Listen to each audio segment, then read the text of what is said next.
묵도하시겠습니다. 하나님이여, 주의 인자를 따라 내게 은혜를 베푸시며 주의 많은 긍휼을 따라 내 죄악을 지워주소서. 나의 죄악을 맑게 씻으시며 나의 죄를 깨끗이 제하소서. 물은 나는 내 죄과를 아오니 내 죄가 항상 내 앞에 있나이다. 내가 주께만 범죄하여 주의 목전에 악을 행하여 싸우니 주께서 말씀하실 때에 의로우시다 하고 주께서 심판하실 때에 순전하리다 하시리라. 내가 죄악 중에서 출생하였으며 어머니가 죄 중에서 나를 잉태하였나이다. 우슬초로 나를 정결하게 하소서. 내가 정하리이다. 나의 죄를 씻어주소서. 내가 눈보다 희리이다. 하나님이여, 내 속에 정한 마음을 창조하시고 내 안에 정직한 영을 새롭게 하소서. 아멘. 아버지 하나님, 우리의 죄도 의도 우리 주님과의 관계에서 생겨나는 것인 줄 압니다. 이 다윗의 고백같이 우리가 주 안에서 하나님을 즐거워할 수 있는 그런 깨끗하고 그런 정결한 그런 아들들이 다 되게 하여 주옵소서. 우리 주 예수님 이름으로 기도합니다. 아멘. 오늘 말씀은 고린도전서 5장 1절에서 13절입니다. 고린도전서 5장 1절에서 13절 한 절씩 교독하겠습니다. 너희 중에 심지어 음행이 있다 함을 들으니 그런 음행은 이방인 중에서도 없는 것이라. 누가 그 아버지의 아내를 취하였다 하는도다.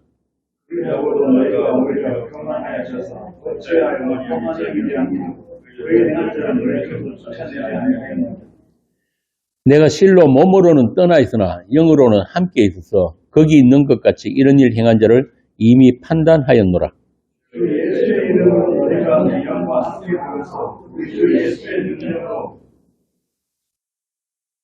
이런 자를 사단에게 내어주었으니 이는 육신은 멸하고 영은 주 예수의 날에 구원을 받게 하려 함이라. 너희가 잘하는 것이 옳지 않다. 적은 누룩이 온 너희에게 퍼지는 것을 알지 못하느냐. 너희는 누룩 없는 자인데 새 덩어리가 되기 위하여 묵은 누룩을 내버리라. 우리의 유월절 양 곧 그리스도께서 희생되셨느니라.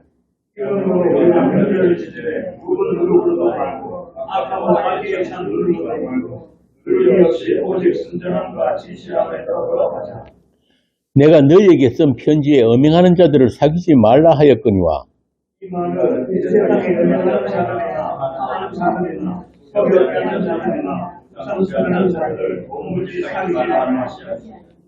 만일 그리하면 내가 세상 밖으로 나가야 할 것이다. 이제 내가 너희에게 쓴 것은 만일 어떤 형제라 걷는 자가 음행하거나 탐욕을 부리거나 우상 숭배를 하거나 모욕하거나 술 취하거나 속여 빼앗거든 사귀지도 말고 그런 자와는 함께 먹지도 말라 함이라.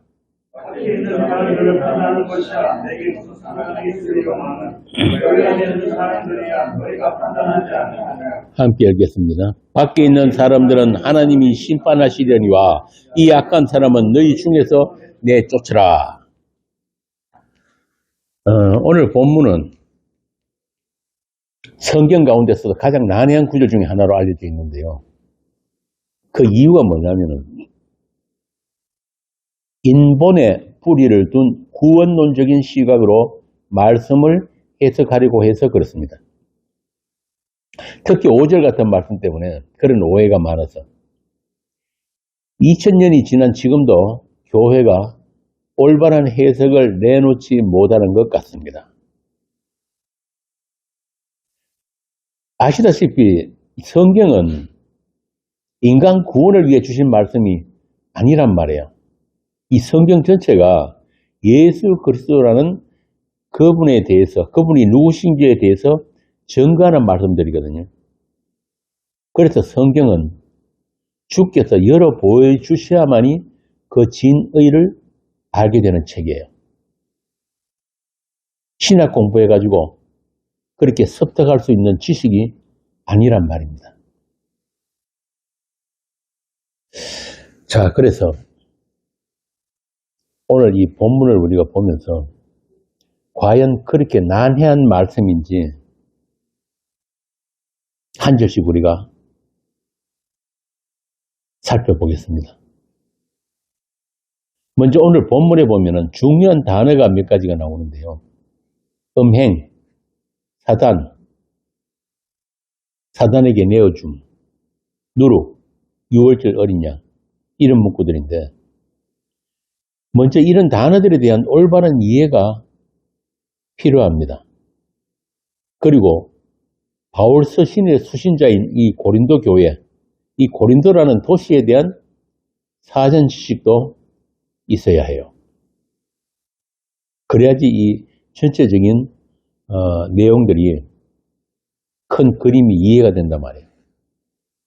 자, 그러면 바울 사도가 이 5장에서 말하고자 하는 것이 무엇인가? 그 핵심적인 주제부터 알게 되면은 전체적인 윤곽이 드러나겠죠. 그 핵심적인 주제가 뭐냐? 너희의 거룩입니다. 너희의 거룩. 5장에서 너희라는 단어가 몇 번 나오는지 아세요? 이 5장 별로 긴 문장 아니잖아요. 그래요? 그런데도 너희라는 단어가 무려 9번 나옵니다. 이 말은 바울이 이 편지를 쓴 사람들의 대상이 누구란 거예요? 너희란 거예요. 너희. 모든 세상 사람들이 아니란 말입니다. 여기서 말하는 너희가 누구냐면은 고린도서 1장에 나오는 그 너희예요. 제가 읽어드리게요. 1장 2절. 고린도에 있는 하나님의 교회, 곧 그리스도 예수 안에서 거룩하여지고 성도라 부르심을 받은 자들과 또 각처에서 우리 주 곧 그들과 우리의 주 되신 예수 그리스도의 이름을 부르는 모든 자들. 이게 너희예요. 그래서 아까 제가 처음에 말씀드린 것처럼 이 성경은 모든 사람들에게 다 허락된 책이 아니란 말입니다. 그럼 누가 알 수 있느냐? 교회만 보는 책이에요. 교회에게만 열려진 책이에요. 어떤 교회? 그리스도의 몸된 교회. 이게 너희란 말입니다.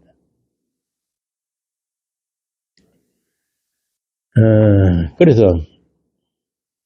너희의 거룩이라 그러니까 우리가 흔히 말하듯이 착하게 사는 것, 깨끗하고 경건한 성도 되기, 이런 거룩을 이야기하는 게 아닙니다.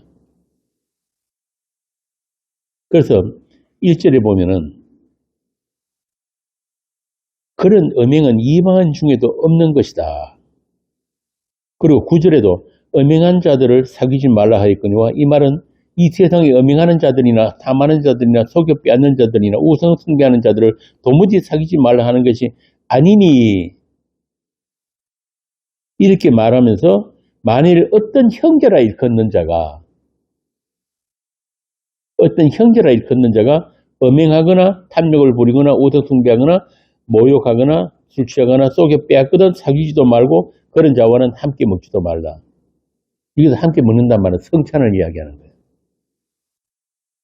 그래서 밖에 있는 사람들은 하나님이 심판하시려니와 이 악한 사람을 너희 중에서 내쫓아라. 교회가 함께 어울려서 좋은 게 좋은 거지. 그러면서 그냥 받아주면 안 된다는 말이에요. 이게 교회의 거룩. 말하자면은 예수 그리스도의 피의 용서를 더럽히는 어떤 말과 행위도 교회는 용납해서는 안 된다, 이 말입니다. 단순히 나쁜 짓 하는 거 이야기하는 게 아니에요. 지금 바울은 교회의 거룩, 교회의 정체성에 대해서 지금 이야기를 하는 거란 말입니다. 자, 그런데 말입니다. 이 말씀이, 이 사도의 꾸짖음이 단순히 음란한 자를 교회에서 쫓아내라는 말씀인가 하는 점을 우리가 정확하게 살펴볼 필요가 있어요. 왜냐하면 그런 가르침, 그런 경고는 모든 종교에 다 있기 때문에 그렇습니다. 굳이 뭐 종교가 아니라도 무신론자라고 하는 그런 세상 사람들도 이런 비윤리적인 또 비도덕적인 행위에 대해서는 판단하잖아요. 그런 일에 대해 처벌도 하고 그런단 말이죠. 그래서 우리가 했던 이 고린도서 2장에 보면은 뭐라고 하냐면은 영적인 일은 영적인 것으로만 분별한다고 한 것이에요. 한번 보고 갈까요? 다 잊어버렸을 테니까. 고린도서 2장 13절부터 15절. 고린도서 2장 13절부터 15절. 우리가 이것을 말하거니와 하나님의 지혜가 가르친 말로 아니하고 오직 성령께서 가르친 것으로 하니 영적인 일은 영적인 것으로 분별하느니라. 육에 속한 사람은 하나님의 성령의 일들을 받지 아니하나니 그는 그것들이 그에게는 어리석게 보이며 또 그는 그것들을 알 수도 없나니 그러한 일은 영적으로 분별되기 때문이라. 신령한 자는 모든 것을 판단하나 자기는 아무에게도 판단을 받지 아니하느니라. 자, 교회에서 이런 사건이 벌어졌다. 그러면은 신령한 자와 육적인 사람이 딱 갈라진단 말이에요. 신령한 자의 판단이 있고 육적인 사람의 판단이 있단 말입니다. 이렇게 그 바울은 고린도서 처음 편지 서두에서부터 아예 선을 꺼버려요. 뭐냐? 육적인 사람들은 내가 이 편지 쓴 이 편지에 대해서 모르는 게 정상이다. 몰라야 된다 이 말입니다. 그러니까 교회에서 일어나는 어떤 일도 신령한 자들에 의해서만 해석이 되어진다 이 말입니다. 그러니까 성령의 가르치심이 있는 자, 성령 받은 자, 그들만 오늘 본문의 사도의 말씀을 분별하고 이해를 할 수 있는데, 다시 말하자면 사도가 말하는 교회의 거룩, 너희들이 거룩이 무엇인가, 또 왜 그것이 중요한가 하는 것은 영적인 사람에게만 알게 되는 성령의 가르치심이고 조명하십니다. 그래서 이 사도의 편지는 고린도서 1장에 나오는 그리스도 안에서 거룩하여지고 성도라 부르심을 받은 자들에게 보낸 편지라는 것을 우리가 잊어버리면 안 된단 말이에요. 오늘 본문이 어렵고 난해하다고 하는 게 다 이런 육적인 이해와 해석 때문에 성령 받지 않은 자들, 그런 자들이 이 편지를 대하게 되면은 이 5장 본문 그 안에서도 서로 모순과 충돌이 생기는 거예요. 한번 보세요. 음행하는 자가 벌을 받고 교회에서 쫓겨나고 그럼 그것으로 끝나면은 다른 문제가 안 되는데 음행하는 자를 사단에게 넘겨주었다? 이게 무슨 말이에요? 흔히 교회에서는 2000년 동안 교회가 그 주석한 걸 보면은 교회에서 쫓아내는 걸 사단에게 넘겨주었다. 그렇게 해석을 하거든요. 잘 이해가 됩니까? 그리고 그 사람의 영은 주 예수의 날에 구원 얻는다 그런단 말이에요. 이게 무슨 말이냐고. 사단에게 넘겨줬는데 또 주 예수의 날에 구원 얻는다. 이게 서로 연결이 안 되잖아요. 우리 인간의 그 이성적인 논리로 연결이 안 되니까 난해하다 이렇게 이야기를 한단 말이에요. 그럼 이 말씀을 좀 더 깊이 들어가 보면은 이렇게 되는 거예요. 음행하고도 천국 가고 음행 안 한 자도 지옥 갈 수 있다 이 말이거든요. 그렇잖아요. 그렇다면 일반적으로 세상이 알고 있는 그런 선악 개념, 구원 개념과는 전혀 다른 이야기가 될 수 있는 것입니다. 자, 그래서 제가 강론을 시작하면서 오늘 본문에 나오는 몇 가지 중요한 단어들에 대해서 먼저 올바른 이해가 필요하다고 한 것입니다. 전에도 말씀드렸지만 성경의 단어들은 일반 사전적인 의미와 다른 게 아주 많아요. 그래서 우리 대전 모임에서 한 1년 가까이 이 성경의 그 단어들에 대해서, 개념들에 대해서 공부를 했는데, 아까 말씀드린 교회의 거룩 역시 세상이 보는 교회, 그런 교회의 거룩과는 전혀 다른 이야기예요. 세상 사람들이 아는 거룩은 어떤 겁니까? 나쁜 짓 안 하고, 말이나 행동이 아주 인자하고, 경건하고 깨끗하게 사는 것. 그런 겉모습을 보고 거룩이라 그런단 말이에요. 그래서 사도가 교회의 거룩을 이야기하면서 지금 실예로 든 게 뭐냐면은 아비의 아내를 취한 자를 이야기하면서 음행이란 무엇인가를 지금 고린도 교회에게 이야기하고 싶은 거예요. 단순히 음란한 행위를 했다는 거기에 방점이 있는 게 아니라 성경이 말하는 음란이란 무엇인가, 이걸 지금 사도가 고린도 교회에 말해주고 싶다 이 말입니다. 그래서 이 음란에 대해서 우리가 사도가 말하고자 하는 그 진의를 올바로 알아야지 이 고린도 전서 5장이 제대로 풀리게 되는 거예요. 자, 그러면 성경에도 같은 용도로 쓰여지는 이 음란이란 단어, 포르네이아, 이 단어가 어떻게 쓰여지는지부터 한번 찾아보겠습니다. 마태복음 12장 38절에서 45절 봅시다. 마태복음 12장 38절에서 45절. 그때에 서기관과 바리새인 중 몇 사람이 말하되 선생님이여 우리에게 표적 보여주시기를 원하나이다. 예수께서 대답하여 이르시되 악하고 음란한 세대가 표적을 구하다. 선지자 요나의 표적밖에는 보일 표적이 없느니라. 요나가 밤낮 사흘 동안 그 물고기 뱃속에 있었던 것 같이 인자도 밤낮 사흘 동안 땅속에 있으리라.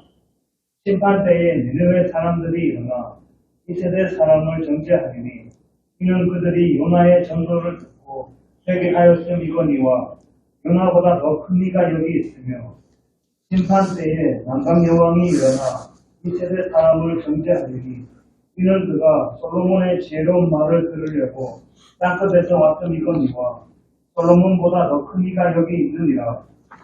더러운 귀신이 사람에게서 나갔을 때에 물 없는 곳으로 다니며 쉬기를 구하되 쉴 곳을 얻지 못하고 이에 이르되 내가 나온 내 집으로 돌아가리라 하고 와보니 그 집이 비고 청소되고 수리되었거든. 이에 가서 저보다 더 악한 귀신 7을 데리고 들어가서 거하니 그 사람의 나중 형편이 저보다 더욱 심하게 되느니라. 이 악한 세대가 또한 기억해 되리라.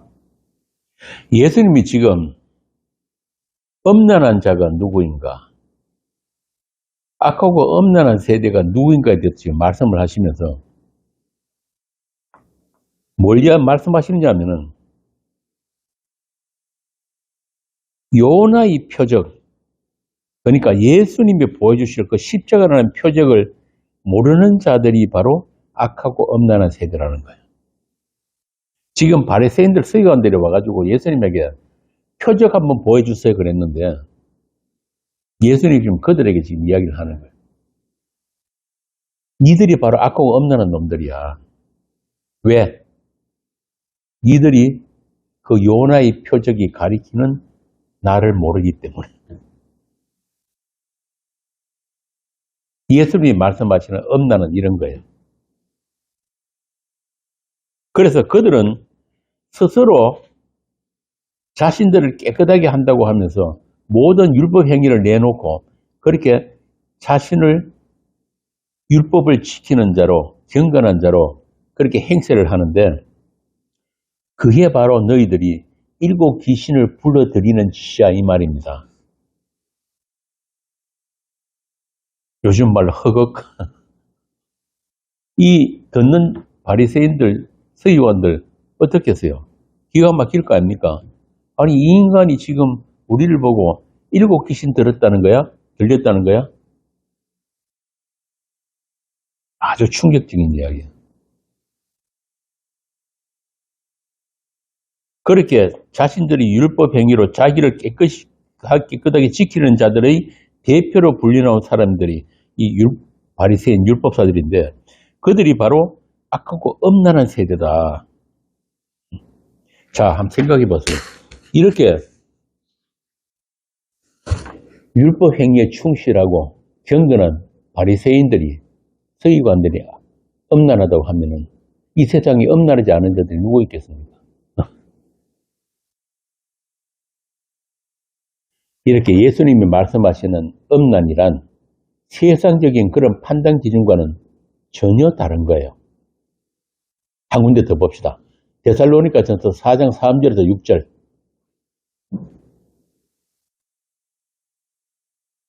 데살로니가전서 4장 3절에서 6절. 하나님의 뜻은 이것이니 너희의 거룩함이라 곧 음란을 버리고 각각 거룩함과 중재함으로 자기 안에 대할 줄을 알고 하나님을 모르는 이방인과 같이 세력을 따르지 말고 이에 분을 넘어서 형제를 해하지 말라. 이는 우리가 너희에게 이미 말하고 증언한 것과 같이 이 모든 일에 속에서 신원하여 주십니다. 하나님의 뜻이 뭐라 그럽니까? 너희의 거룩이다. 이게 레위기 11장 45절 말씀이거든요. 내가 거룩하니 너희도 거룩하라. 이렇게 거룩이 하나님의 뜻이에요. 너희의 거룩. 그래서 그 거룩이 이루어지도록 음란을 버리고 거룩함과 존귀함으로 안에 대할 줄을 알아서 하나님을 모르는 이방인과 같이 세격, 이게 음란이에요. 포르네니아를 따르지 말라고 하시는 거예요. 자, 그런데 거룩과 음란을 말씀하시면서 여기에 누가 등장합니까? 아내가 등장하잖아요. 이게 그냥 단순히 불륜 저지르지 마라 그 말입니까? 여기 왜 아내 이야기가 나오는 거예요? 여러분 아시다시피 성경에서 말하는 남자, 여자, 신랑, 신부는 단순히 생물학적인 분류로 그런 남자, 여자가 아닙니다. 성경이 말하는 남자는 누구예요? 이철씨 어제 했잖아. 한 분밖에 없어요. 남자는 씨 가진 남자 예수 그리스도란 말입니다. 그래서 에베소서에도 보면은 결혼은 그리스도와 교회의 관계를 가르치기 위해서 결혼이 있는 거다. 에베소서 5장 32절이에요. 그래서 데살로니가 4장 본문에서 아내를 거룩함과 존귀함으로 대하라는 말은 단순히 아내 말 잘 듣고 아내에게 잘하라는 그런 뜻이 아니에요. 물론 아내에게 잘하는 건 기본이지만.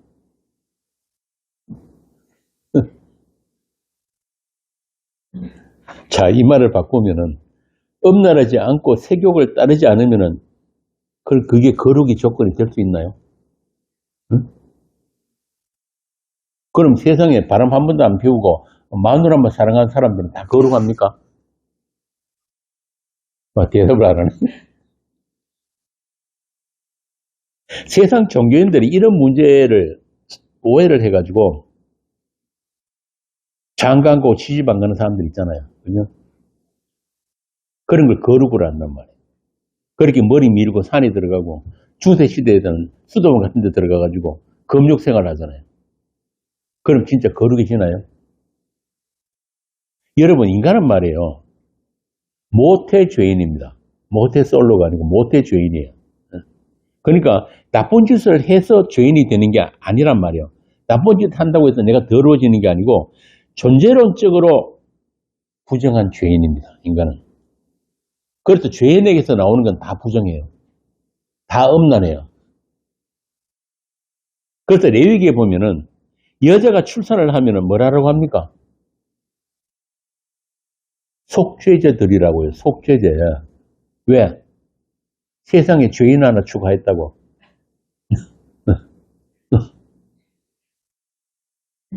일주일간 속죄제 드려야 돼요. 그것도 여자아이 놓으면은 더블. 2주간 속죄제. 왜 그런지 아세요? 정집사님. 여자가 먼저 선악과 따먹었다고. 먼저 범죄했다고. 그렇게 속죄제를 드려야지 정결게 된다. 이게 하나님이 인간을 보시는 시각이에요.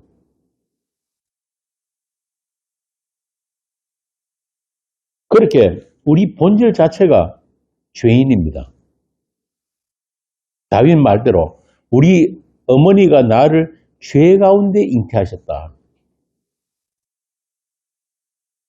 이렇게 아담이라는 그 선악과 따먹는 원조, 근원, 그 자체가 오염되어 있기 때문에 아무리 정수 처리를 해도 소용이 없어요. 우리 몸 안에 이미 그 범죄한 DNA가 들어있단 말이에요. 이걸 나중에 올 본문의 뒤에 보면은 누룩이라고 해요. 누룩. 언제든지 발효될 수 있는 누룩이에요. 특별히 나쁜 죄를 많이 지어가지고 죄인이 아니라 우리 자신이 죄인이기 때문에 죄를 짓는 거예요.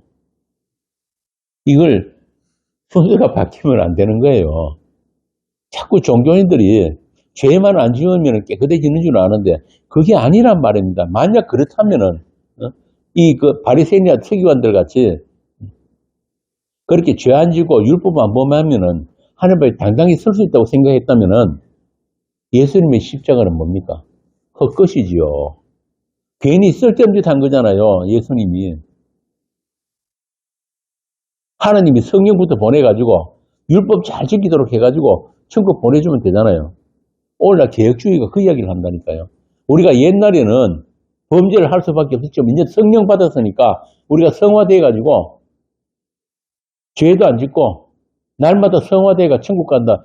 이렇게 가르친단 말이에요. 지금 오늘날 세상 교회들이. 그게 성화론이잖아요. 그럼 어떻게 되는 거예요? 예수님 십자가는 필요 없는 거지.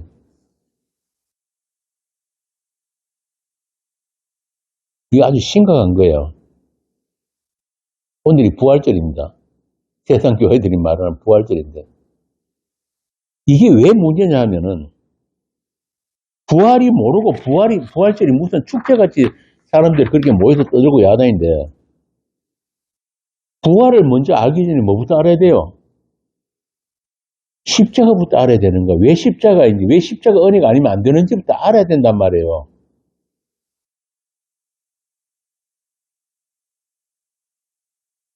부활이 뭔지도 모르고 그냥 예수님이 부활했으니까 우리도 부활하는 것으로 아는 거예요.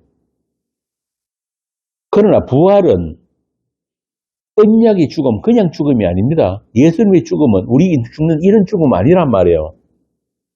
창세전부터 약속하신 그 언약의 죽음이 실행되어진 결과물로서 부활이에요. 다시 말하면은 이 십자가 모르면은 부활도 모르는 거란 말입니다.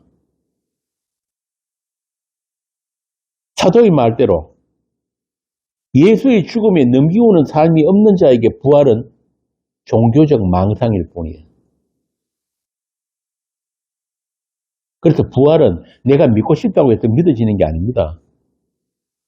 부활절 지키고 뭐 모여가지고 옛날에는 부활절 되면은 여자분들 흰 한복 입고 나오고 그랬잖아요. 그런 거 한다고 부활 안 하는 게 아니란 말입니다.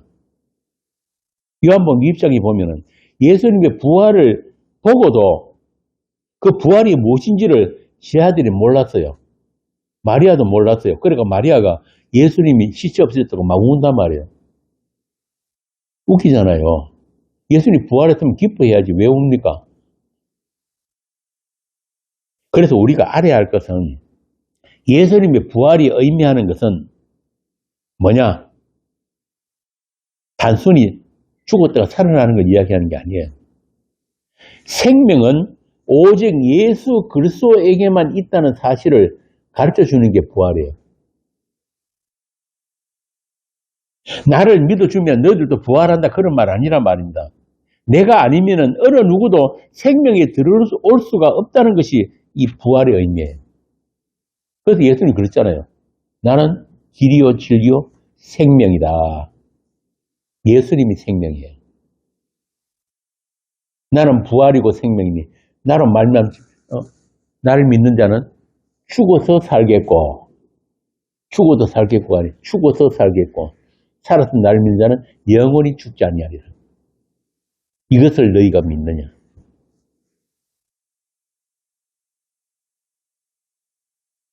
부활절을 절기로 정해가지고 지키는 게 아니란 말입니다. 부활하신 예수님이 누구신가부터 먼저 알아야 해요. 예수님도 모르면서 그냥 부활의 욕심, 천국 가는 욕심 내가지고 그런 종교생활을 한다면은 그는 예수님의 부활과 아무 상관이 없는 사람입니다. 한마디로 십자가의 죽음을 살고 있지 않은 사람에게는 부활도 없습니다. 그냥 망상이에요. 그래서 부활장이라고 하는 고린도서 15장에서 바울 사도는 이렇게 이야기를 합니다. 나는 날마다 죽노라. 그 예수님의 언약의 죽음, 그 십자가의 죽음이 날마다 작동하는 자에게만 부활은 현실입니다. 그들은 부활을 꿈꾸는 자들이 아니라 나의 생명은 오직 그리스도 예수입니다라는 고백으로 살고 있는 자들이에요. 주님이 그렇게 살 수밖에 없도록 그들을 지금도 다스리고 계시단 말입니다. 그런 고백을 할 수밖에 없는 그런 삶으로 끌고 가시는 거예요. 그래서 그들에게만 부활은 죽음을 이기는 능력입니다. 이처럼 부활은 지식이 아니며 종교 행위도 아니에요. 부활의 세계는 죽음이 없는 생명의 세계입니다. 그 생명의 나라는 부활하신 그리스도가 살아서 역사하시고 다스리고 계신 그런 나라예요.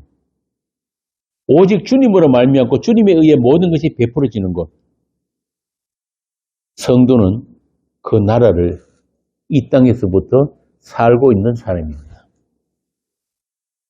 그러므로 부활신앙이란 그 어떤 것도 그리스도 예수 안에 있는 하나님이 사랑해서 우리를 끊을 수가 없다는 것을 아는 것이에요.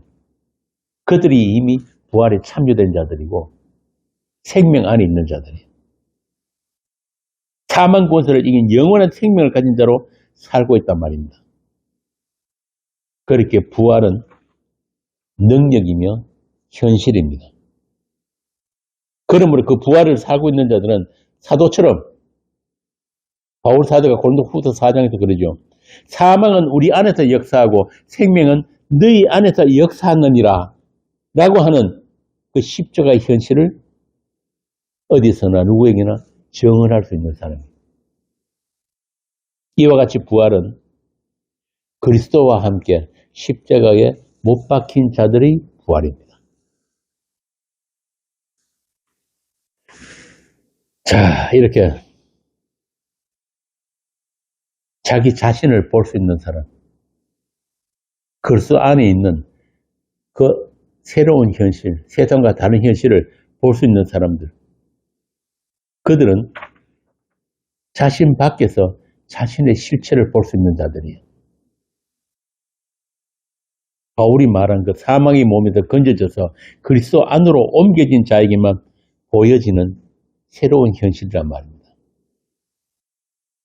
그래서 아담에게서 물려받은 우리의 이 몸은 아무리 닦고 깨끗이 하고 꾸미고 다듬어도 그 본질은 변하지 않습니다. 변하면 안 돼요. 그런 우리의 옛사람을 예수님이 십자가에 함께 못 박으신 것을 아는 것이 바로 구원이란 말입니다. 내가 변해서 구원이 아니고, 이런 내가 우리 주님, 6월절 어린 양 예수의 죽음 안에서 내가 새롭게 태어날 수 있는 거구나. 내가 그분과 함께 이미 창세전에 십자가에 함께 못 박혔구나. 이걸 아는 게 구원이에요.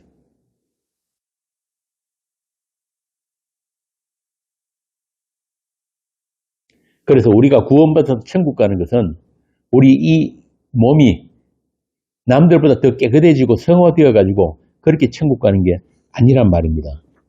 그럼 어떻게 가느냐?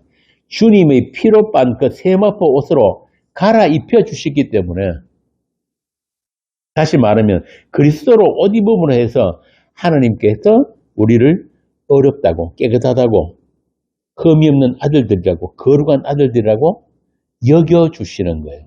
여겨주신단 말이에요. 뭘 보고? 우리 안에 있는 피를 보고. 피를 보고. 이스라엘이 출애굽할 때 그 여호와의 밤에 죽음의 사자가 뭘 보고 넘어갑니까? 피 보고 넘어가잖아요. 그걸 다른 말로 바꾸면 믿음으로 구원이다. 은혜로 구원이다. 그러니까 우리가 우리 어떤 행위를 내놓아서 나를 깨끗이 하고 그런 종교 행위를 해서 그렇게 우리가 어려워지는 게 아닌 거예요. 믿음으로 구원이란 말은, 이 믿음이 등장한다는 말은 우리들이 뭐는 아니다? 행위는 아니다. 항상 믿음은 행위를 부정하는 말이에요. 그렇게 하나님은 우리의 어떤 행위도 카운트하지 않아요. 한번 생각해 보세요. 하나님이 우리 행위 하나하나 전부 다 갈구시면 천국 갈 사람 있다 없다? 그런데도 지금 오늘날 이 계획주의가 어떻게 잘못 가르치냐면은 차변, 대변 있죠. 우리 김교사님은 잘 알겠네. 차변, 대변에 이쪽에 착한 일 100개, 이쪽에 나쁜 일 90개. 그러면 10개 많잖아. 그럼 천국 가고. 이쪽에 나쁜 일 110개. 이쪽에 착한 일 100개. 지옥 간다. 그런 거 아니란 말이에요. 그런 거는 전부 다 교회하기 위해서 종교인들이, 거짓 선생들이 교인들을 뽐뿌질하는 거예요.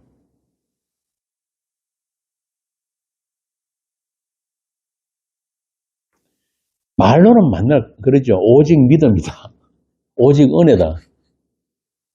이게 무슨 뜻인지도 모르는 거예요, 사람들이. 그래서 오늘 아까 예수님한테 아주 심한 요거 떠먹은 그 바리새인 서기관들이 바로 그런 사람들이란 말이에요. 하느님의 율법을 하나도 안 어기려고 아예 그걸 세분화해가지고 613해가지고 세분화해가지고 그걸 목숨 걸고 그 지키려고 했던 사람들, 바로 그들이 예수님한테 뭐라고 이야기했습니까? 7 귀신 들린 놈들아, 이 엄나라고 악한 세대야. 이 말은 너희들이 어떤 행위를 내놓아도 어떻게 네 자신을 따듬고 깨끗이 해도 안 된다. 뭐 없이는 안 된다? 피 없이는 안 된다. 그건 아니요. 우리는 할 수 있어요. 모든 율법을 항상 지켜가지고 하나님 앞에 우리가 당당하게 설 거예요. 하나님이 우리에게 지키지도 못할 율법을 주셨을 리가 없잖아요. 말되죠, 그죠? 그런데 그 율법은 전부 다 누구를 가리킨다? 율법을 온전케 하실, 완전하게 하실 그 예수를 가리키는 게 율법이에요. 그래서 로마서 바울이 뭐라 합니까? 율법은 지키라고 주신 게 아니고 뭐를? 죄를 깨달으라고 주신 거다. 가르데스 가면은 뭐라 그럽니까? 그걸 몽학 선생이다. 예수께로 인도하는 몽학 선생이란 말이에요. 그런데 그 예수가 바로 눈앞에 있는데 지금 말씀하고 계신데 엉뚱한 소리 하는 놈들, 그 놈들이 바로 독사의 자식이라는 거예요. 그렇게 이스라엘을 대표하는 서기관 바리새인 제사장들이 바로 그 예수의 십자가를, 그 은혜를 모독하는 자들.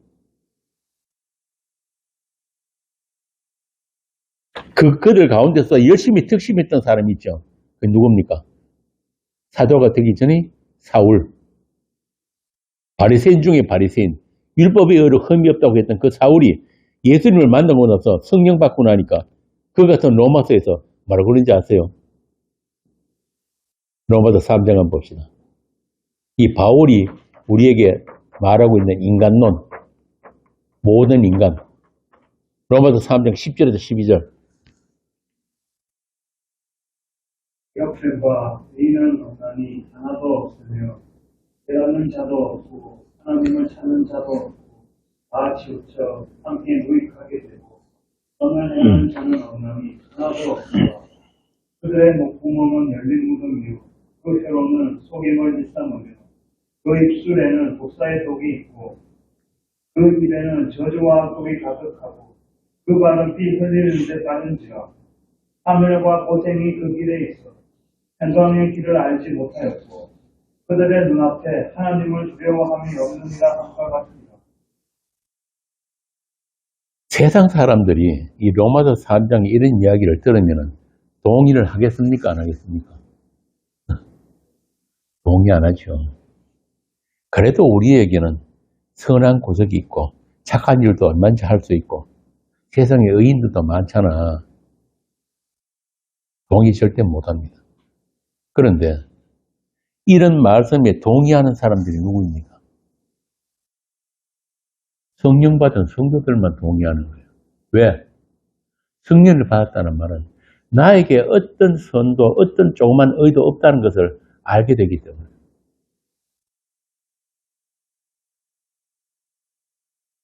그래서 하나님은 이런 인간들에게 어떤 선한 행위도 기대를 한다, 안 한다? 아예 처음부터 기대 안 하신 거예요.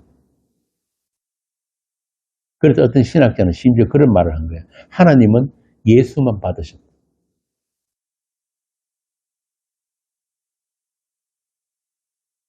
그럼 성도는 뭐냐? 예수 안에서 하나님께 들어진 거예요. 그러니까 그 십자가 예수와 분리될 수 있는 성도는 있다 없다? 없단 말입니다. 로마서 4장 한번 봅시다. 로마서 4장 1절부터 8절 한번 읽어보세요.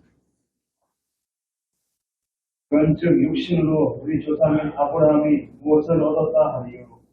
만일 아브라함이 행위로서 얻었다 하심을 받았으면 자랑할 것이 있으려니와 하나님 앞에서는 없느니라.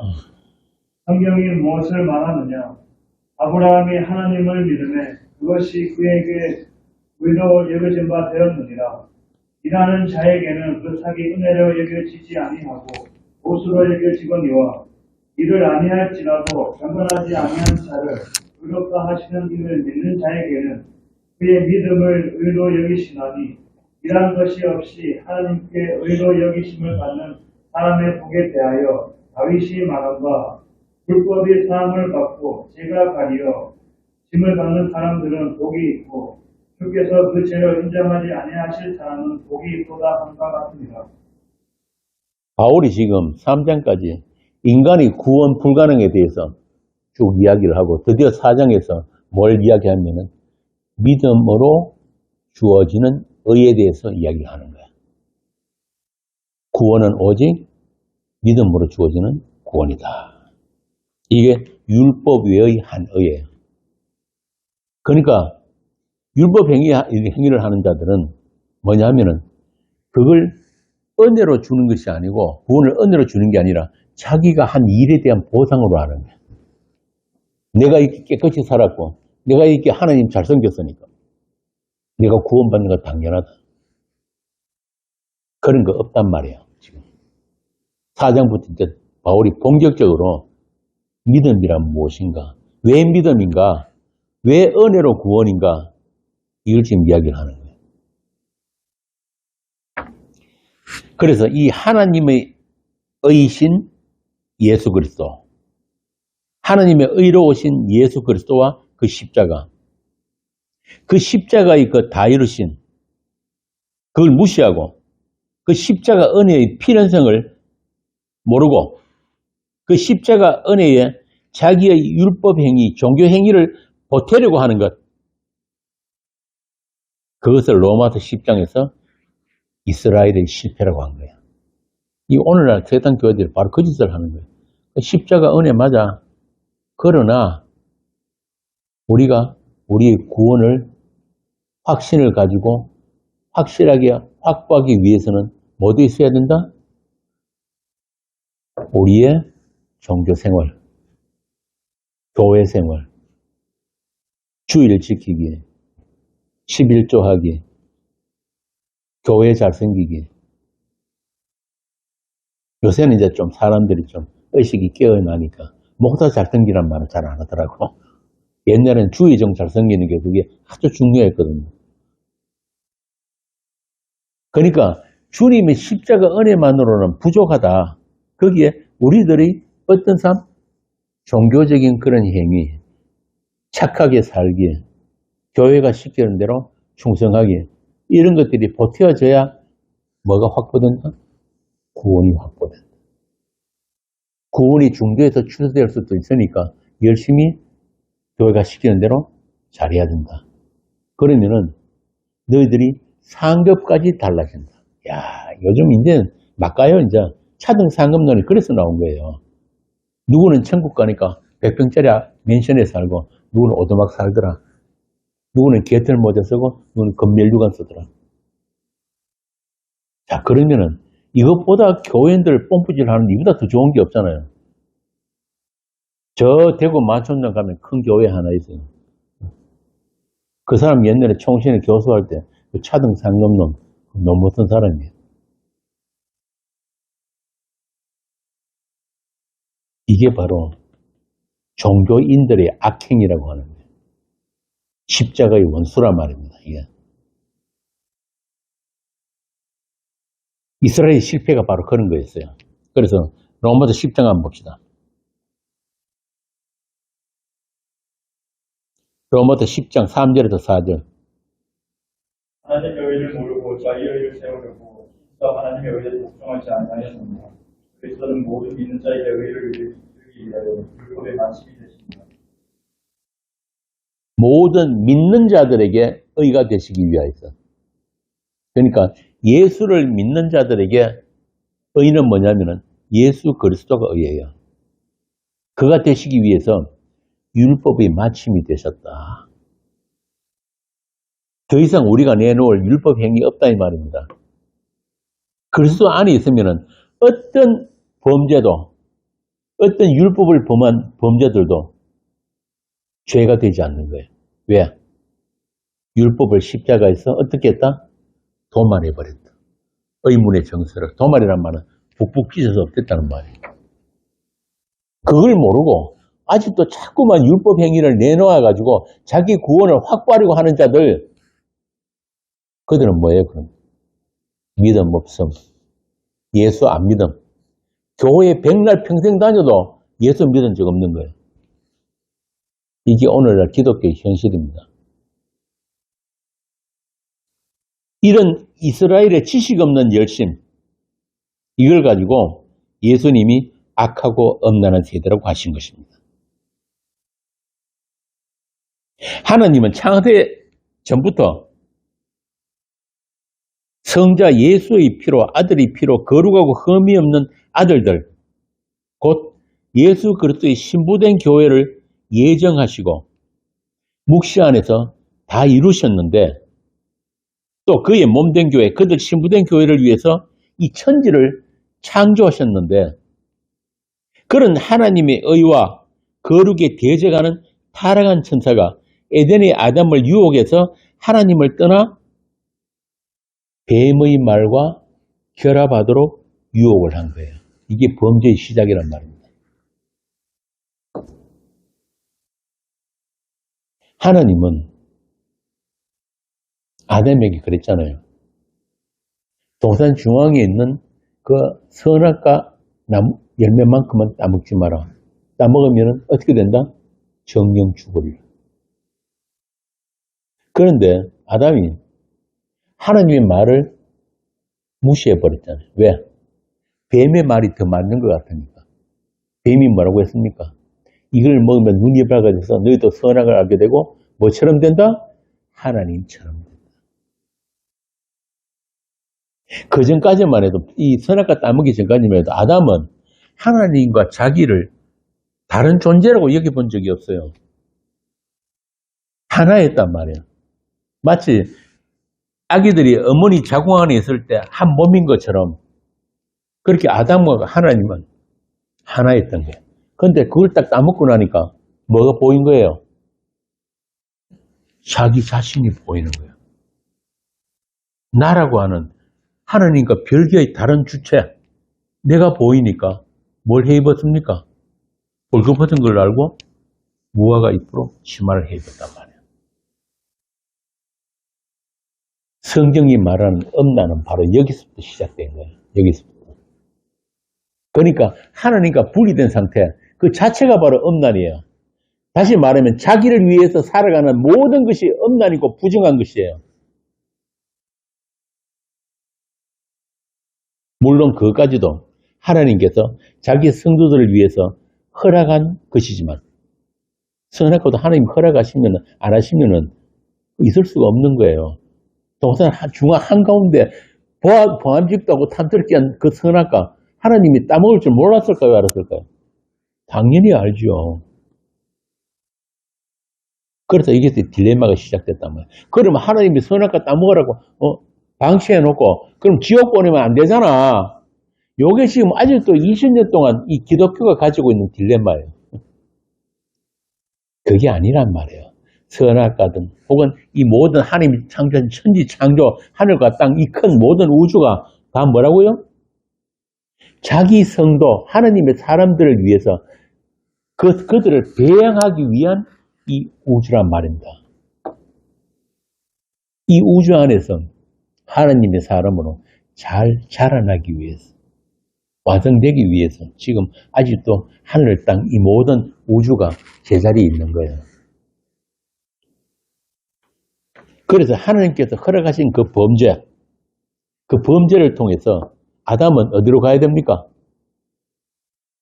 선악과 따먹고 생명나무이신 예수 그리스도께로 가면 완성되는 아담이에요. 그러니까 처음에 흙으로 지원받아서 하나님의 형상으로 지원받았던 그 아담은 그걸로 끝나는 게 아니고 반드시 선악과를 먹고 죽어야 되는 아담. 생명나무이신 예수 그리스도로 가서 완성이 되는 아담. 하나님의 형상이 성경에서 누구라고 합니까? 예수 그리스도예요. 그러니까 하나님의 형상이 그 예수 그리스도에게로 가서 예수 그리스도 안에서 완성되는 아담이란 말입니다.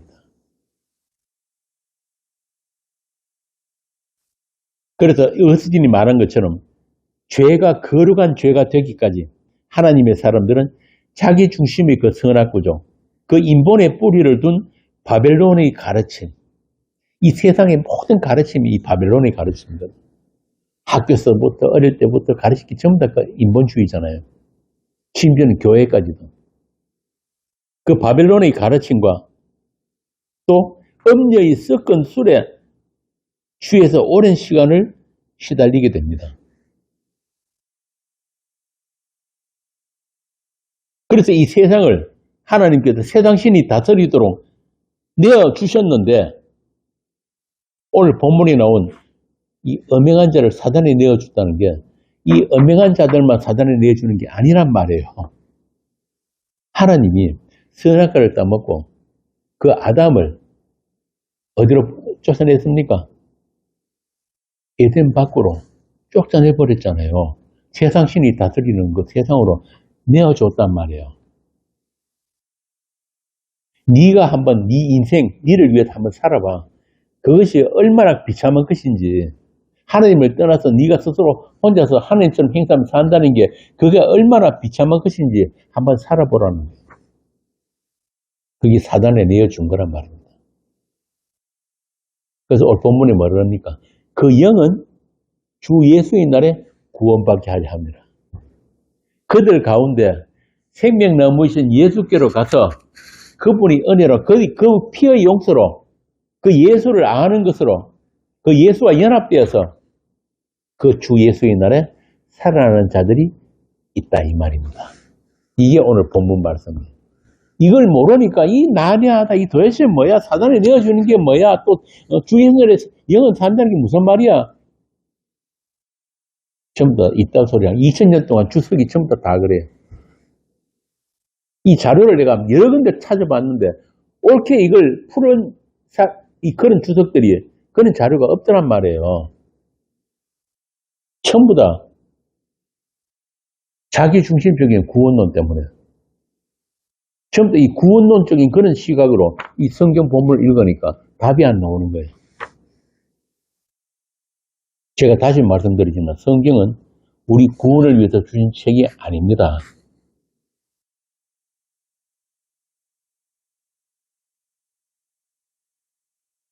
이렇게 오늘 본문에 나오는 그 엄행한 자만 사단에게 내어준 게 아니고 이 세상 자체가 모든 인간이 죄의 권세 아래서 태어나고 악한 영들과의 그 영들이 그 역사에 아주 속수무책으로 끌려가고 있잖아요.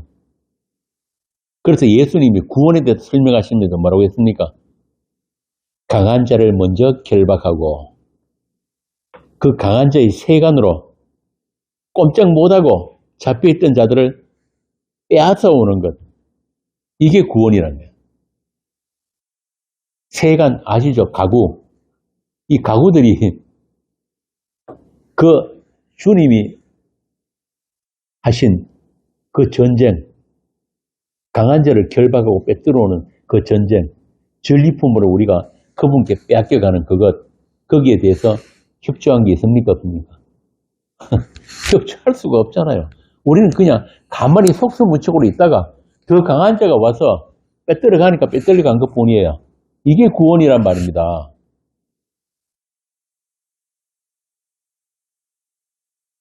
이런 하나님의 현실, 그 구원의 현실을 올바로 직시하는 사람들이 바로 그분께 의해서 빼앗김을 당한 성도들이에요. 그러니까 그분이 어떤 그 손길, 그분께 빼앗김을 당한 그 흔적, 그렇게 옮겨진 자들만 진짜 현실을 볼 수 있다는 이 말입니다. 깨어난 거예요.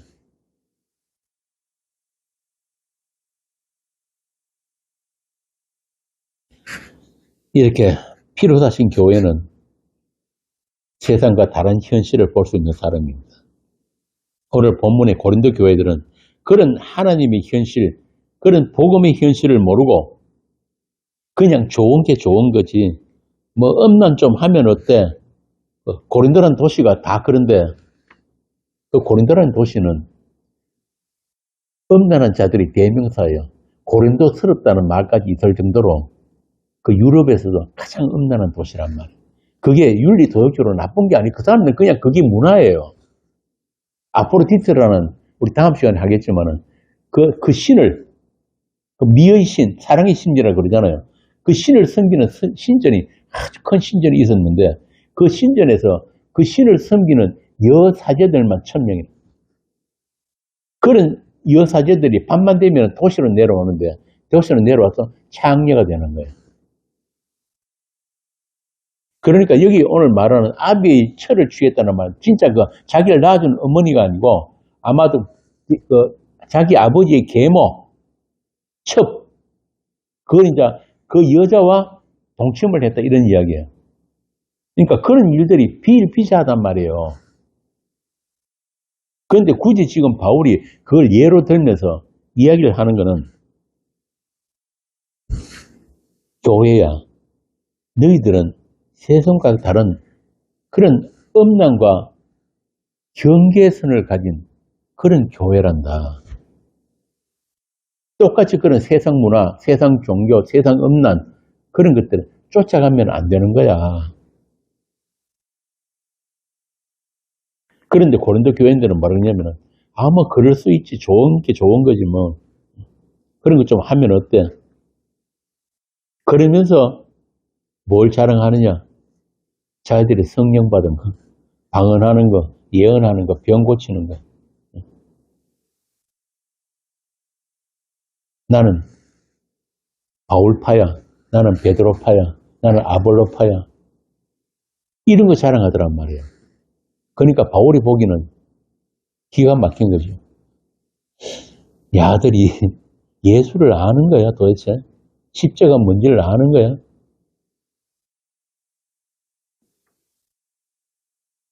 그러니까 성도는 아니요 할 것에 대해서는 분명한 소리를 내줘야 되는 거예요. 아니요. 그런데 그 아니요를 하지 못하고 자신들의 그 구원 가능성, 자신들의 어떤 교회라는 다름, 차별, 그리고 각자 자기 중심의 어떤 판단 가지고 파당이나 짓고 있더라는 거예요. 한마디로 너희들은 아직 하나님의 거룩, 그의 피, 그 피가 뿌려진 그 교회의 거룩이 무엇인지를 알지 못하는구나. 교회가 마치 너희들 존재 가치나 높여주고 증명해주는 그런 곳으로 잘못 알고 있다. 그래서 바울이 그러잖아요. 너희들이 성령을 받은 것이 너희들이 지혜와 너희들의 능력이냐 아니면은 듣고 믿음이냐. 믿음이냐. 너희들이 믿음 안에 있느냐. 고린도후서 13장. 네 자신을 시험하고 확정하라. 그렇지 않으면 너희들은 버림받은 자다. 아무리 성령의 은사들이 많이 나타나고 온갖 기적이 일어나고 별의별 게 다 있어도 믿음 안에 있지 않으면 다 가짜란 말이에요. 믿음은 전에 뭐라고 그랬죠? 주가 되신 분과의 관계, 그 관계. 성경의 모든 이 단어들은 제가 그랬잖아요. 그 관계성에 관한 단어들이다. 관계성을 표현하는 단어들이에요. 죄의 용서, 은혜, 사랑, 믿음 전부 다 그 주가 되신 분과의 관계를 표현하는 것들이에요. 그런데 그 관계 없이도 온갖 이적들, 신기한 현상들, 또 세상들이 좋아하는 건 뭐예요? 세상이 좋아하는 게 어제 이야기했죠, 익듯이. 뭐가 선이다? 세상에서는 크고 많은 것. 크고 많은 것이 선이잖아요. 그런데 교회들까지도 크고 많은 것이 선이 되어버렸단 말이에요. 그 세상적인 가치를 지금 쫓아가는 게 지금 세상 교회들이잖아요. 2천억짜리 빌딩이나 짓고, 교회 사람들, 교인들 대가리 숫자나 자랑하고, 목사들 노예 가면은 자랑거리가 전부 다 그거라 그러대. 야, 니 아직도 소나타 타냐? 너 그 교인 몇 명인데? 성전 건축했냐? 무슨 노회장 선거, 교단 총회장 선거에 돈이 수십억이 왜 부러집니까? 그거 하면 뭐 하겠다고? 참, 오늘날 기독교의 참담한 현실입니다, 이게. 신학생들 로망이 뭐라 그럽니까? 김동수 목사가 신학생, 한국하고 신학생들 모아놓고, 이 쌍놈의 새끼들 욕했다는 게 그거잖아요. 학비도 해주고, 책 사놓고 돈 주고 해놨더니만 하는 소리가, 나도 목회해가지고, 곽선희 같이 벤틀리 타고 싶습니다. 참, 이게 무슨 기독교의 그냥 무당 잡교지.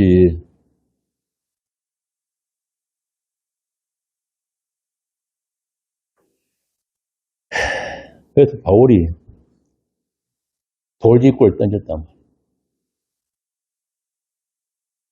너희들이 듣고 믿음이냐? 아니면 너희들이 똑똑해서 너희들이 지혜로 예수를 아는 거냐?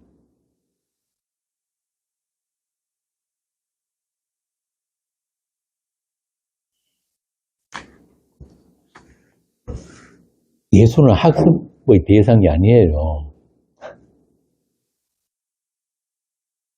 하나님은 우리가 거래할 상대가 아니란 말입니다.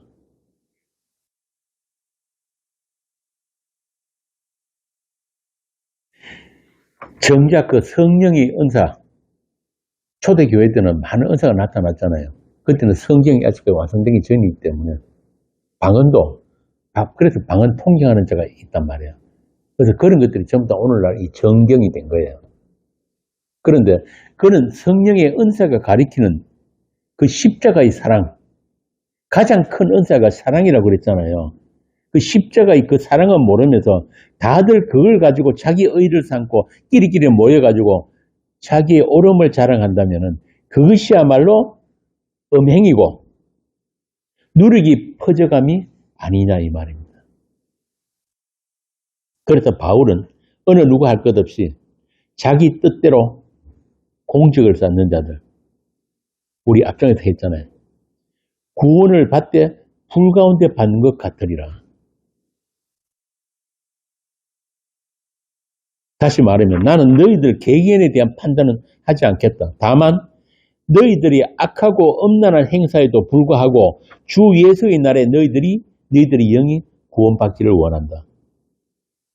내가 원하는 것은 너희들이 어디서부터 잘못되었는지를 알기를 원한다. 예수 그리스도와 십자가라는 그 복음에서 벗어나서 너희들 스스로 금이나 은이나 보석이나 나무나 풀이나 그 어떤 것으로 세운 것들도 나중에는 다 불타 없어질 것이기 때문에 그렇게 하나님께서 너희들이 어떠함에도 불구하고 자기 몸된 교회를 반드시 불로 태우듯이 정결케 하실 것이다. 너희가 하나님의 성전인 것과 하나님의 성령이 너희 안에 계신 것을 알게 하기 위해서, 일깨우기 위해서 교회 안에 일어나는 모든 일, 모든 부정하고 엄란한 사건들이 있을 때 너희들은 하나님의 사람들은 자기 자신을 돌아보라는 거예요. 저 나쁜 놈 할 일이 아니고 저 일이 바로 내 안에 꽁꽁꽁꽁 감춰져 있는 나의 엄란이고 나의 더러움이라는 걸 보라는 것입니다. 그래서 그런 것들을 사전에 예방하고 차단해가지고 좋은 교회 하자는 말이 아니란 말입니다. 오늘날 세상교회들이 전부 다 이 고린도전서 이 5장 이런 걸 설교하면서 전부 다 그따위 식으로 이야기를 하고 있어요. 우리 교회에서는 이런 일이 일어나면 안 되니까 절대 이런 짓 하지 맙시다. 이런 일이 일어나지 않도록 우리 기도 많이 하고 우리 스스로 자신을 절제하고 조심합시다. 아까 처음에도 말씀드렸지만 그런 일 없으면 거룩합니까?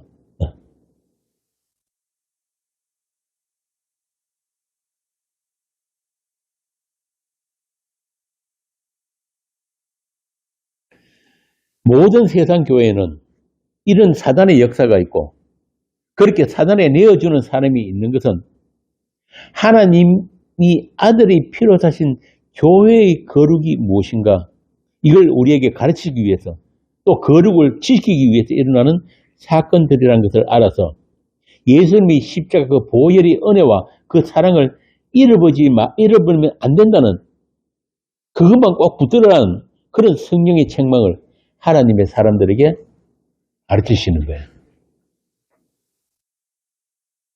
이 성경이 전부 다 그 이야기란 말이에요. 고린도전서 3장 봅시다. 고린도전서 3장 16절부터 17절. 너희는 너희가 하나님의 성전인 것과 하나님의 성령이 너희 안에 계시는 것을 알지 못하느냐. 누구든지 하나님의 성전을 더럽히면 하나님이 그 사람을 멸하시리라. 하나님의 성전은 거룩하고 우리도 거룩합니다.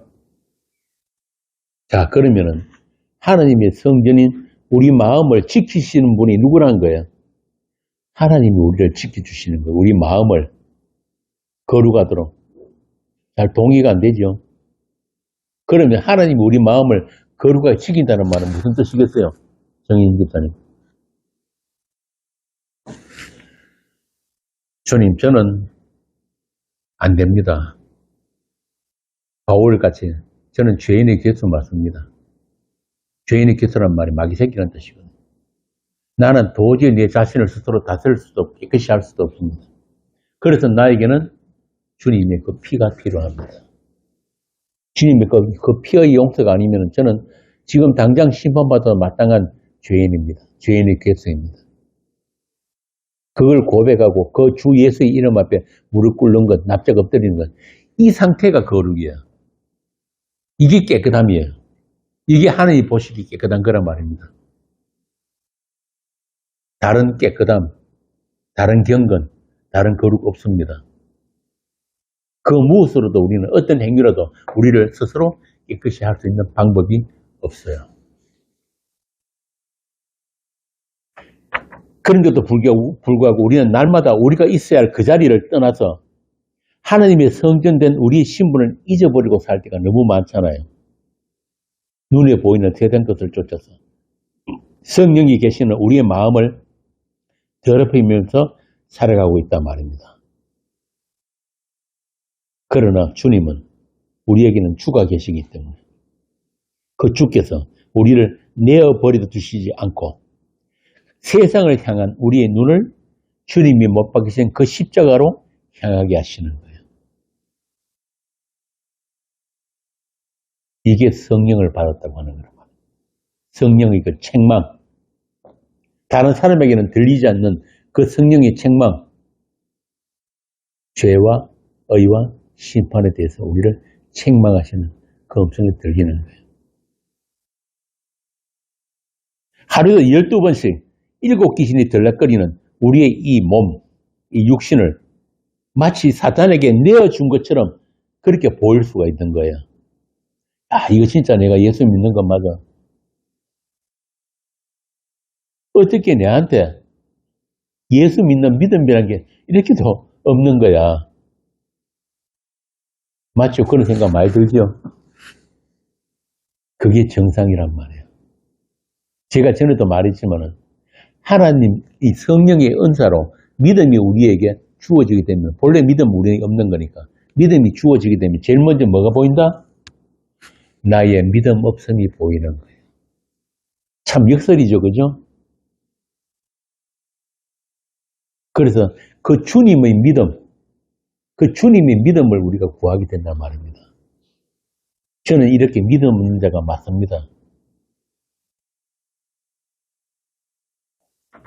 그렇게 탄식하고 절망하고 애통하게 하시는 그 모든 돌보심. 그래서 어떤 신학자는 그런 이야기를 했단 말이에요. 우리는 매 순간 구원받습니다. 금방 내가 마치 사단에게 내어준 것 같은 그런 육이 딱 이렇게 발산되고 보이다가도 또 한순간 그렇지 이래서 은혜구나 이래서 피구나 이렇게 욕서가 아니면 안 되는구나. 그렇게 우리는 순간순간마다 구원받는 거예요. 이렇게 우리로 하여금 날마다 주님이 십자가 앞으로 끌고 가시는 그 돌보심, 우리 주 예수의 그 이름 앞에 무릎 꿇게 하신 납작 엎드림, 그걸 경건이라고 하는 거예요. 원래 이 경건이라는 단어 자체가 유세비아라는 단어가 뭐냐면은 왕이 행태했을 때 그 왕 앞에 사격 보면 나오잖아요. 물러거라 그러면은 전부 다 그 앞에 어떻게 합니까? 납작 엎드리죠. 그렇게 납작 엎드리는 부복하는 것, 요걸 경건이라고 하는 거예요. 뭐 술, 담배 안 하고, 뭐 오락 안 즐기고, 맨날 성경책 끼고 다니면서 부족합니다 하는 게 이게 경건이 아니고, 그렇게 주님의 이름 앞에 납작 엎드리는 것. 나에게는 어떤 선도, 의도, 깨끗함도 없습니다. 주님 당신이 아니면 나는 안 됩니다. 이렇게 납작 엎드리는 상태. 그게 경건이고 거룩인 거야. 그 은혜와 용서만 꼭 붙들게 하시는 정말로 침상킬 틈도 없는 그런 돌보심, 그런 지키심이란 것을 일평생 체험하면서 사는 사람들이 바로 여러분이에요. 그렇게 날마다 주의 손길에 의해서 해체되어져가는 우리의 옛사람 안에 날마다 우리 자아의 죽음을 경험하는 그런 우리 안에 주께서 물과 성령으로 말씀으로 새롭게 하시는 새 사람, 속 사람이 자라고 있단 말입니다. 그래서 우리가 가끔 한 번씩 깜짝 놀라잖아요. 어떻게 내 안에 이런 다른 또 내가 있는지. 가끔씩 거의 99.9%는 나만 사랑하지만 그래도 0.1%좀 우리 주님을 사랑하게 되는 그 속 사람이 우리 안에서 자라난단 말입니다.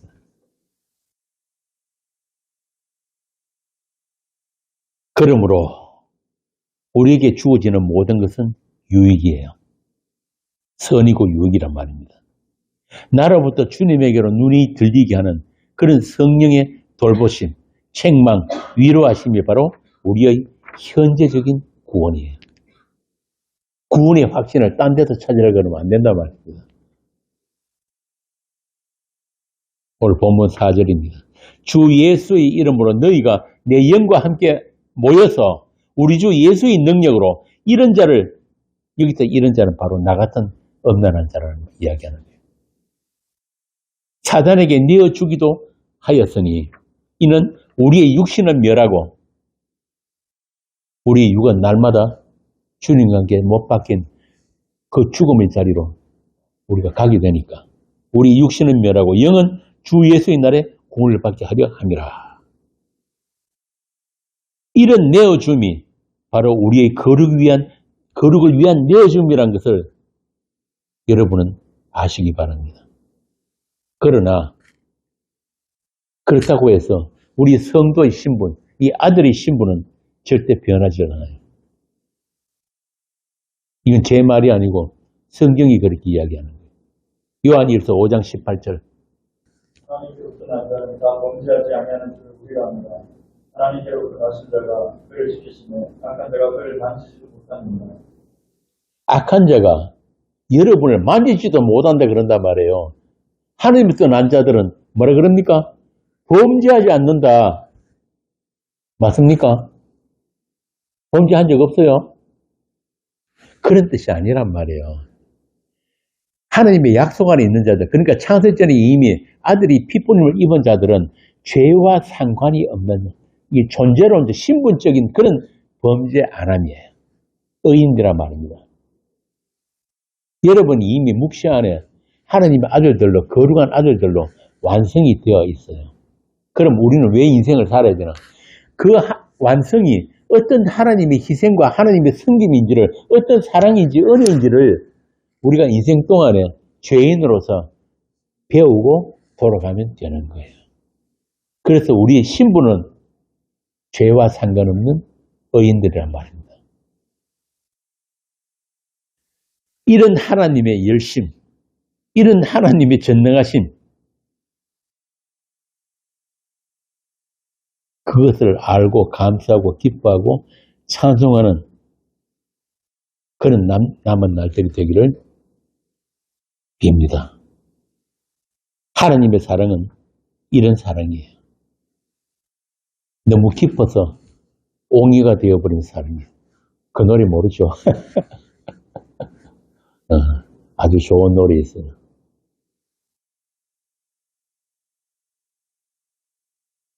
언제쯤이면 이 사랑을 놓을 수 있을까? 어디쯤 가면 이 사랑을 놓을 수 있을까? 너무 깊어서 옹이가 되어버린 그 사랑 때문에 내가 운다. 가사 좋지요? 이게 우리 성도들의 인생이란 말이에요. 이 아픈 사랑이 있기 때문에 힘들지만은, 아프지만은, 우리가 하나 감사할 수 있는 것은 이 사랑은 절대로 변치 않는 사랑이에요. 포기하지 않는 사랑이기 때문에 우리의 어떠함에도 불구하고 우리는 반드시 그 자리에 있을 겁니다.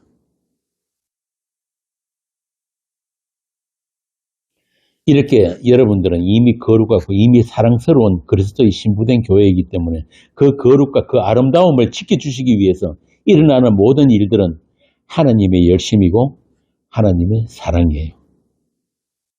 그 사랑이 어떤 사랑인지 끝으로 에베소 5장 말씀을 우리가 보고 강론을 마치도록 하겠습니다.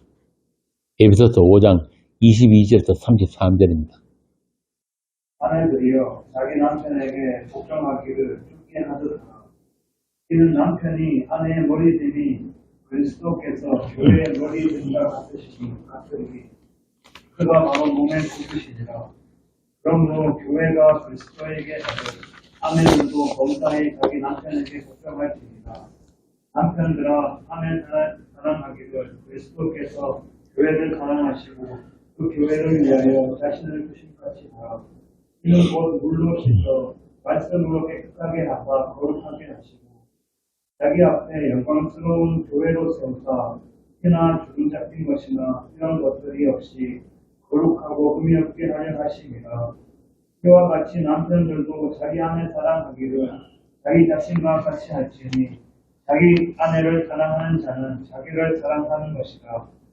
누구든지 언제나 자기 육체를 미워하지 않고 오직 양육하여 보호하기를 그리스도께서 교회에게 한 것 같이 하나니 우리는 그 몸의 지체입니다.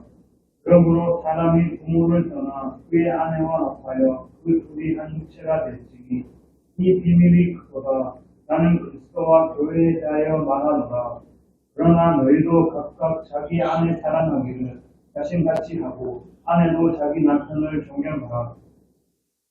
우리를 자기의 몸같이 사랑하시는 우리 신랑 되신 예수 그리스도의 그 은혜, 그 사랑 잘 배우고 돌아가시면 되는 거예요. 기도하겠습니다. 우리의 거룩을 위해 피를 흘려주신 우리 주님의 은혜를 감사합니다.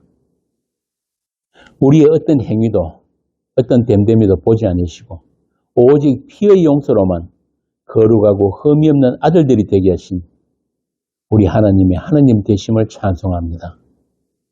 우리의 남은 날들이 이 은혜의 영광만 찬송하게 하시고 또 영원한 그 나라에서 우리의 인생이 영원한 찬송이 되게 하여 주옵소서. 우리 주 예수님 이름으로 기도합니다. 아멘.